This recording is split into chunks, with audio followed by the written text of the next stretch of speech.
She obsessed with me. Everyone I talk to, she call him and tell him Dad got her pregnant. Oh, she's obsessed with you. Yes. I'm obsessed with you. I was really bad as a student. I got in a lot of trouble. I went to foster care for 4 years. I went through lots of therapy to forget all this, and I'm back today.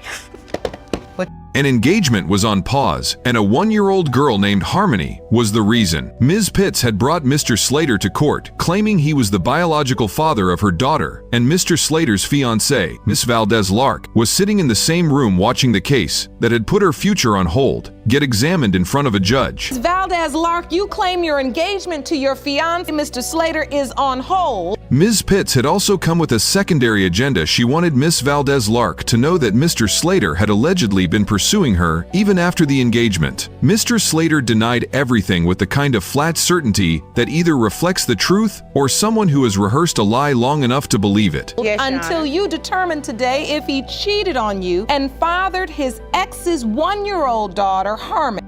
The way Ms. Pitts had entered this situation was unusual. The initial contact had come through a phone call placed by her 12-year-old daughter, who had then passed the phone to her mother. Ms. Pitts had opened the call by saying she was not trying to create drama before delivering news that created immediate drama. So Ms. Valdez-Lark, I'll start with you. How did you find out Ms. Pitts was pregnant and claiming your fiancé? She told Ms. Valdez-Lark that Mr. Slater had gotten her pregnant. The reason for the call had not been an attempt to destroy the engagement. She had been seeking his signature on adoption paperwork, and the practical urgency behind that request made the situation feel more real and more complicated than a simple accusation.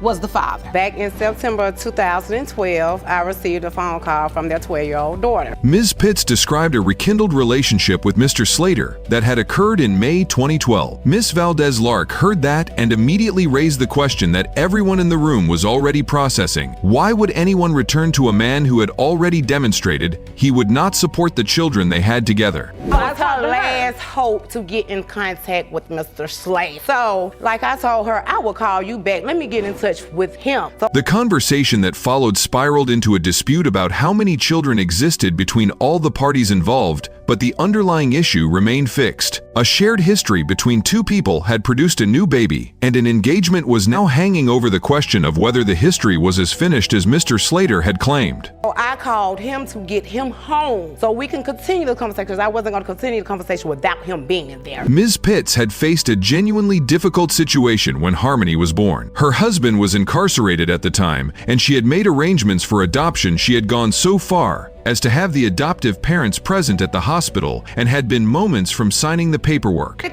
Valdez-Lark, but you say you weren't going to have the conversation till you got him home and you Right. So did you get him home? Her aunt intervened and contacted her husband, whose release came earlier than expected. He told her not to proceed with the adoption and promised to be present for the family. He had kept that promise and had been raising Harmony as his own since then. The adoption had never happened, and the paternity question had remained unresolved. Immediately. Did you guys get on the speaker? Yes, we did. And you called back? Yes. Mr. Slater's position was simple, and he repeated it without variation. He had not been intimate with Ms. Pitts, and was therefore not the father. The directness of the denial reduced the case to a binary: either he was telling the truth or a significant amount of testimony. Do you believe you're the father? No. You don't? No, Your Honor. Why? Because I haven't had sex with her. From multiple people was false. He had no supporting evidence and no documentation. He had a flat denial and the confidence of someone who believed that repeating a claim firmly enough would substitute for proof. Judge Lark was not going to let that approach carry the hearing. Oh, Lord. So why would she say if you haven't had sex with her at all? The courtroom atmosphere became physically tense as the accusations escalated. Mr. Slater alleged that Ms. Pitts had a pattern of claiming he had fathered children with women he was involved with as a manipulation tactic. The argument between the parties grew heated enough that security was directed to stand between the two women, a visual reminder. She obsessed with me. Everyone I talk to, she call him and tell him Dad got her pregnant. Oh, she's obsessed with you. Yes. I'm obsessed with you. That the distrust and hostility in that room had reached a level that required physical management. A paternity hearing had briefly become something closer to a security situation, and judge had to actively work to restore the proceeding to its proper function. Mr. Slater, you say you have doubt as to whether or not you're the father of this child. You feel like you're not the father. Miss Valdez-Lark described her initial response to the phone call. She had told Ms. Pitts to take Mr. Slater and had immediately put the engagement on pause. Then something shifted the timeline further. In 2014, Miss Valdez-Lark discovered she herself was pregnant with Mr. Slater's child. Miss Valdez-Lark, what happened when you found out Miss Pitts was pregnant? I told her, come and get him and his stuff and get him out. That development had led to a reconciliation, and he had purchased rings as a gesture of renewed commitment. She had later pawned those rings. The detail of a ring that had been bought as a promise and then sold off captured something about the relationship that no amount of testimony could have communicated as efficiently. He didn't want to go. I ain't going nowhere with that H. I ain't. The hearing cycled through rounds of overlapping accusations until Judge Lark refocused everyone on the child who had been almost forgotten in the noise. Harmony was 1 year old. Mr. Slater had provided no support during the pregnancy and had not been present in the child's life at any point. I used to talk to him and pay her sent a 10 minutes to my phone. No, somebody didn't send him no text message. It was somebody he started texting. Another one of his exes, he always digging up. He claimed his only knowledge of her came from a single photograph. Judge Lark delivered the observation that cut through everything. Arguments could be disputed and denied, but a child's existence was not a lie, and the hearing existed because of her. The room went quiet in the way that only happens when a statement lands exactly where it needs to. Okay, and that's how he never move on to the future, try to do something bigger and better. He loved to dig up the old instead of going to get something. Mr. Slater's testimony about when he had last been intimate with Ms. Pitts was vague to the point of being useless. He offered approximate non-answers rather than specific dates, and the evasion was visible. Then something happened that the courtroom had not anticipated. His own 12-year-old daughter spoke. I'm just going by what I'm was getting a told little to me. annoyed because the truth is we're talking about everything But except else for that child right but Harmony and how She told him directly that she had seen him at her mother's home for a birthday party and that his denial was not what she remembered. A man's child contradicting his core testimony from her own memory was a moment that no spin could recover from. Like and subscribe, because what follows this revelation completely reframes everything Mr. Slater had been in saying. the world we got to point That's why we're here today. that her paternity is at issue. The most unexpected development of the entire hearing was the realization that the two women who had been in conflict throughout the session actually shared the same fundamental view of the man between them, both Miss Valdez-Lark and Miss Pitts. You can't believe that. All right, so the bottom line is Your Honor. everybody's a lie. But the problem is Believed Mr. Slater was not being truthful. They had arrived as adversaries, and the hearing had revealed them as two women who had both been given reason to doubt the same man. Judge noted the alignment directly. The person everyone in the room had been arguing about had become the one person neither woman was fully defending. the baby's not a lie. No, she's not, because she's here. She's here. She's here. She's here. Ms. Pitts was asked whether she wanted Mr. Slater involved in Harmony's life if the DNA confirmed his paternity. Her answer reflected the exhaustion of someone who had stopped expecting certain people to become different versions of themselves. She said no. And Your Honor, I have 8 kids, Your Honor. I pay my own rent, my own business, no Section 8, no projects, none of that. I don't call them asking them for anything for my nothing. And explained that Harmony could make that decision for herself when she was old enough. The resignation in that answer was not bitterness. It was a mother protecting her child from a disappointment she had already experienced herself and did not want to pass down. If Mr. Slater is her biological father, then where do you go from here? Judge addressed Mr. Slater's pattern of dismissing every unfavorable piece of testimony with the same reflexive denial. She told him plainly that calling every witness a liar was not a defense and that a courtroom required something more substantial than repetition. His inability to offer clear and verifiable answers I'm starting to believe you the lie. Now you're gonna have to come up with some testimony. had told its own story throughout the hearing, regardless of what the DNA would confirm. The testimony record had already painted a picture, and the envelope was about to determine whether the picture was accurate. And here, that makes some sense. Because every time I turn around and ask you a question, you can't recall. The DNA results carried the full weight of everything that had been contested in that room: the engagement, the denial, the rekindled relationship, the adoption that nearly happened, the rings that were pawned, and a 12-year-old child who had contradicted her own father. Judge held the results from the certified laboratory. Good. He's already prepacked. Pre-packed. Yes. Yes.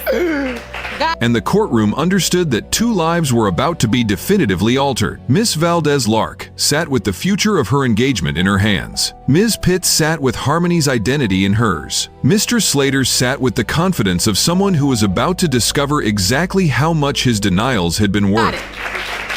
So if the results indicate he is the father, It's bye. okay. Mr. Slater was confirmed as Harmony's biological father. Every denial he had delivered throughout the hearing was rendered false in a single sentence. Judge did not linger on the result. She moved immediately from the announcement to the mandate. When it comes to 1-year-old Primrose Harmony Pitt, Mr. Slater, you, A 30-year-old man who had spent the entire proceeding insisting he had not fathered a child was now being told by the court that he had a daughter, and that the attitude he had displayed throughout the day was not compatible with the responsibility now legally assigned to him. The denial was over. The accountability was just beginning. are her father. Keep on lying. A 37-year-old woman walks into court determined to prove a man is not her father. Richard Miles is there for the exact opposite reason. He wants to claim her as his own. 2 people, 1 DNA test, and decades of painful silence. Mr. Miles, you are in court today to prove to your 37-year-old daughter, Christine, that you are her father. Yes, ma'am. Standing between them. Christine Turner has carried this question her entire life without a single solid answer. Now, under courthouse lights, the truth has nowhere left to hide. This case is about to get complicated in ways neither of them fully expected. One of them is about to walk out of here completely blindsided. You admit you initially denied paternity when she was a baby, but are here to right your wrongs. Yes, ma'am. But she now wants to prove you are not her biological father. Mr. Miles steps forward with a mission he describes as righting his wrongs. He openly admits he denied paternity when Christine was just a newborn baby. Now, after nearly 4 decades, he's back and Christine is absolutely not impressed. She doesn't believe him. Yes, ma'am. Jerome, please escort her into the courtroom. Gladly.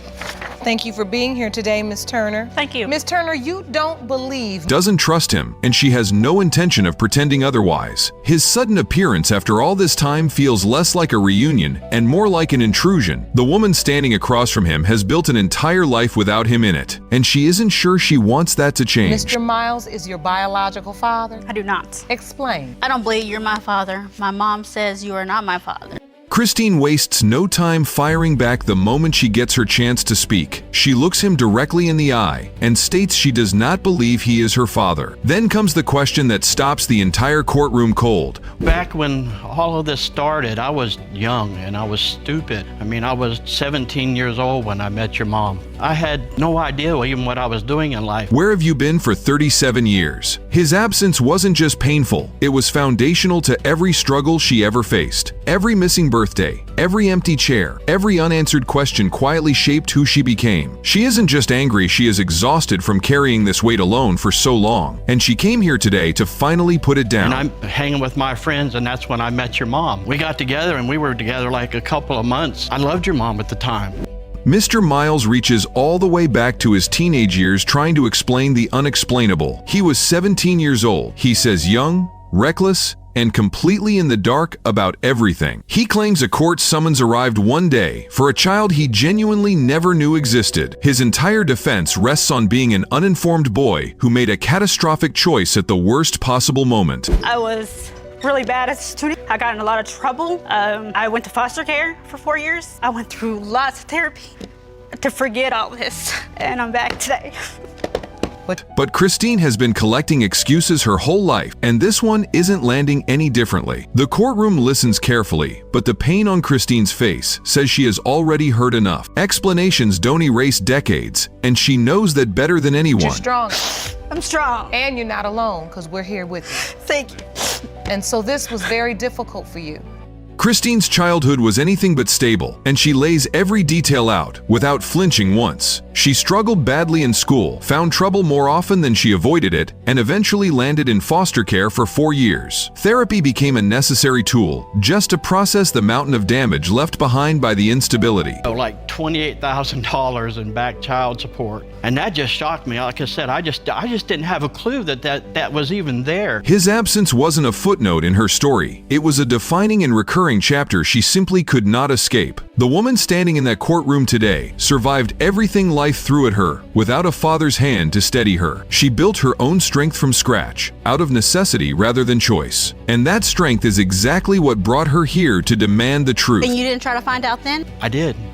What did you do to try to find her, Mr. Miles? Back then, there was no internet. Then the money trail surfaces, and it shifts the entire energy inside the courtroom. Back in 1992, Mr. Miles received a brutal and unexpected financial shock when the government seized his tax return. $28,000 in back child support disappeared from his life. And they had shipped a stack of checks into my mailbox. My daughter apparently went to the mail and got the mail and said, "Grandma." In what felt like an instant, he insists he had absolutely no idea that a child support order had been running against him this entire time. Suddenly, this case isn't only about emotion and biology, it carries real financial weight and unresolved grievance. He had been quietly paying for a child he wasn't even sure belonged to him. That ghostly debt had been following him through his adult life without explanation. Your name is on this. My mom opened it and it was a stack of child support checks. And I said, "Where'd you get that from? You never raised any of your children."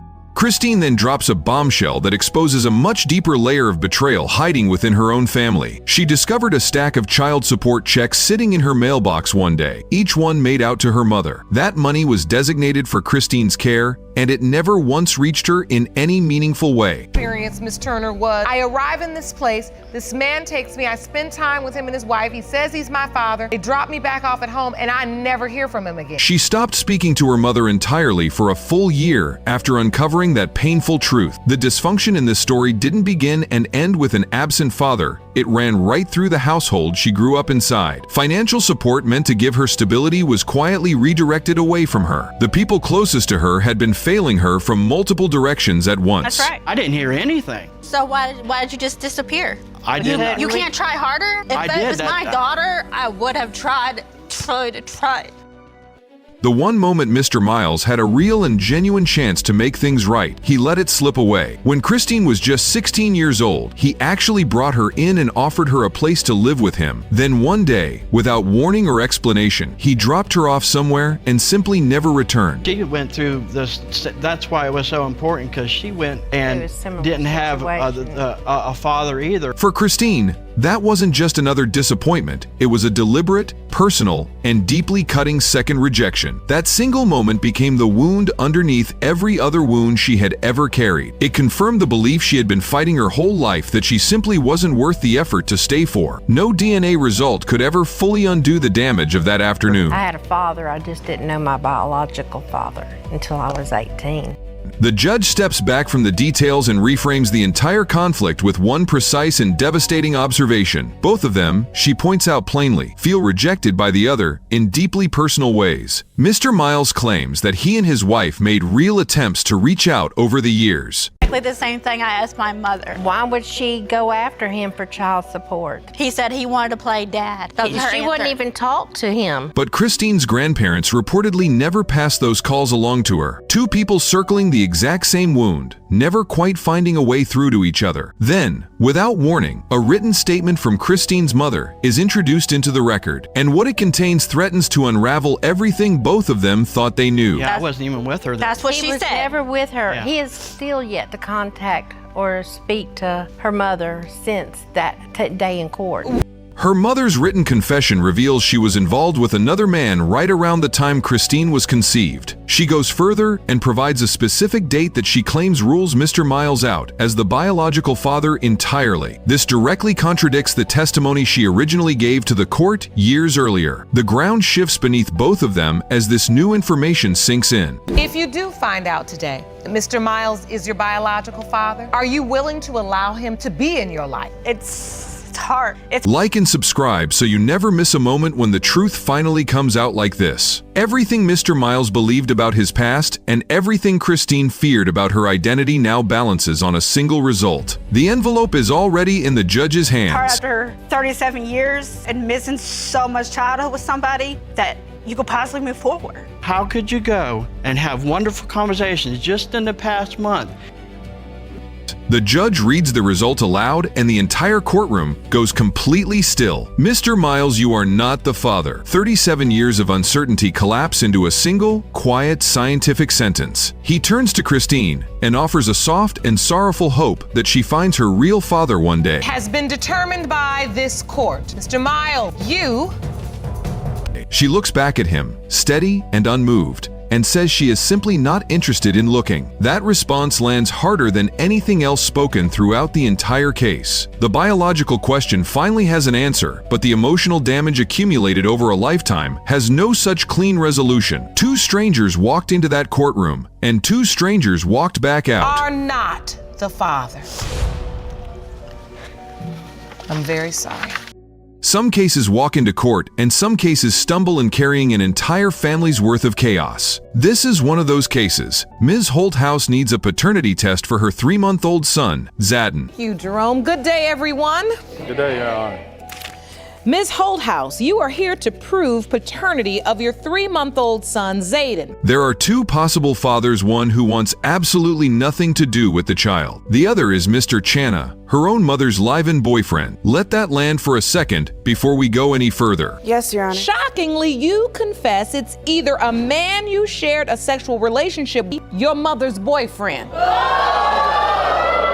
So how exactly does a man end up in a situation like this with his girlfriend's daughter? Mr. Channa claims the whole thing started with a text message sent to the wrong person. He then describes noticing Ms. Holthouse in a way that made the judge visibly uncomfortable. Though you admit you were intimate with your girlfriend's daughter, you say you strongly doubt you fathered her child. Just hearing it. According to him, one thing led to another, and the situation escalated from there. Whatever your reaction is right now, the judge's face in that courtroom matched it perfectly. Yes, Your Honor. So Ms. Holthouse's mother is waiting outside the courtroom, and I'm sure Judge Lake wastes no time asking Mr. Channa whether any part of this felt wrong to him at any point. Meanwhile, Ms. Holthouse drops a detail that makes everything significantly worse. She admits she sent that first text while her own mother was sitting right beside her on the couch. Did you ever think in your mind this is inappropriate? So Ms. Holthouse, This wasn't some hidden late-night secret kept far from the family home. It was a betrayal unfolding in broad daylight with breathtaking boldness and zero regard for consequences. this all started with a word you misspelled in a text.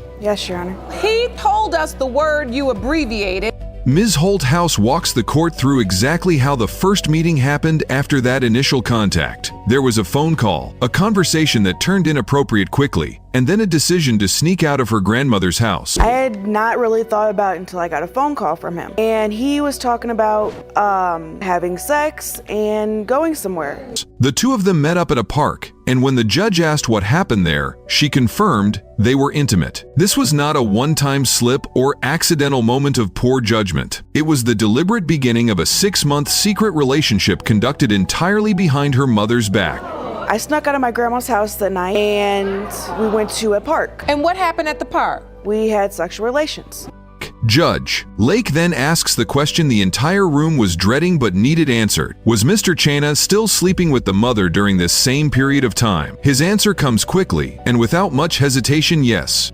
Did your mother have any idea this was going on? She didn't have any idea until Mr. Chenault and her got locked up and he got out while he was in jail. The judge does not hide her reaction and calls it out for exactly what it is. He was simultaneously involved with both a mother and her daughter, and somehow thought this household was going to hold together. How did she find out? She had kind of manipulated both of us, saying that I told her about what we did. The details of where these encounters took place make everything even harder to process. Ms. Holthouse confirms that many of their meetings happened inside her mother's own house. There were moments when her mother was asleep in the very next room while this was happening. Did she ever almost catch you? Yes, and when she did, What happened? She caught me standing in front of her. Mr. Channa even admits there was a close call where her mother nearly discovered them, his pants already unzipped in the moment. The level of risk and disrespect packed into this living situation is almost impossible to overstate. My pants unzipped. She was really furious and upset, and we basically got into huge arguments and fights about things that were going on. Now here is where the timeline becomes a biological puzzle with no clean solution. Mr. Chana's girlfriend, the mother, has a daughter with him who is 11 months old at the time of this case. Ms. Holthouse's son Zadden is just 3 months old. When you find out you're pregnant, whose child do you think it is? At the moment, it could have been 2 guys. Which 2? Mr. Chana potentially fathered a child with the mother, and then months later may have fathered one with her daughter. These 2 babies could be half-siblings, or something far more complicated than that. Mr. Chenault and another guy. And I had to sneak out and go tell Mr. Chenault that it could be his, maybe. You were honest. The mother is brought into the courtroom, and she carries herself like a woman whose gut never lied to her once. She noticed a pattern early on the moment she stood up from the couch. Her daughter would immediately take her place right next to Mr. Chana. She felt something was wrong inside her own living room. But your intuition told you something was going on. Right, because my daughter was acting funny. What was she acting like? If I was sitting on the couch and she couldn't shake it. Her instincts were reading every signal correctly the entire time. Sometimes the most obvious betrayals happen in the most familiar places. Next to Mr. Chenault, and I would get up to go to the bathroom, she would get up out of the chair across the room to sit by him. Then Judge Lake uncovers a detail that sends the discomfort in that courtroom to a completely different level. She realizes Mr. Chana has known the mother for roughly 20 years, which means he knew Ms. Holthouse when she was still a small child. So you watched her grow up? Yes, Your Honor. I also helped raise her. Now this just keeps getting nasty. Me and Miss Bogartis are just... She presses him on this, and he confirms he actually helped raise her while she was growing up. The judge's response makes clear that this information makes everything dramatically worse. A man who helped raise a child does not get to later become a candidate on her paternity case. Have to figure something out. Are we willing to consent to the lie detector test on the question of whether or not you all are still sleeping together? The living arrangements these 3 adults have settled into reveal just how unresolved everything truly is. All of them are still under the same roof with a strict set of rules supposedly keeping things in check. Mr. Chana and Ms. Holthouse are barred from being alone together, from texting. So she wants you to be a grandfather to him, not a father to him. She doesn't want me to be anything. So how will this change if you're his... And from holding private conversations. The mother reportedly turns the television volume down just to listen for anything suspicious happening nearby. Like and subscribe because this story is far from over, and you will not want to miss what comes next. Grandfather, or if you're his father, because surely even if you're his grandfather, you can't go your whole life without picking him up. You're right, Your Honor. How is that going to work? Judge Lake has seen enough courtrooms to know when someone is lying through their body language alone. She observes that Ms. Holthouse is sitting so rigidly tense, she looks like she might shatter under pressure. She notes that Mr. Chana's face is twitching in the I could snap you in 2. And Mr. Chenault, your body language and that twitch your mouth does? specific way people's faces tend to twitch when they are hiding something significant. She states plainly that neither of them is being fully honest with the court. The truth is still buried somewhere underneath the surface of everything being said out loud. That's what lawyers, we're taught to read the body language of our witnesses. That's how we can better ask The questions. lie detector question gets dropped into the room like a grenade with the pin already pulled. Judge Lake asks both of them directly whether they would be willing to take a test proving the relationship has truly ended. Mr. Chana refuses immediately and firmly without any visible hesitation. No, Your Honor, I won't. I'm sorry? No, Your Honor, I won't. How about you, ma'am? No, Your Honor. Ms. Holthouse follows with her own refusal just as quickly. Two people declining a simple test to offer peace of mind tells the court, and everyone watching everything it needs to know.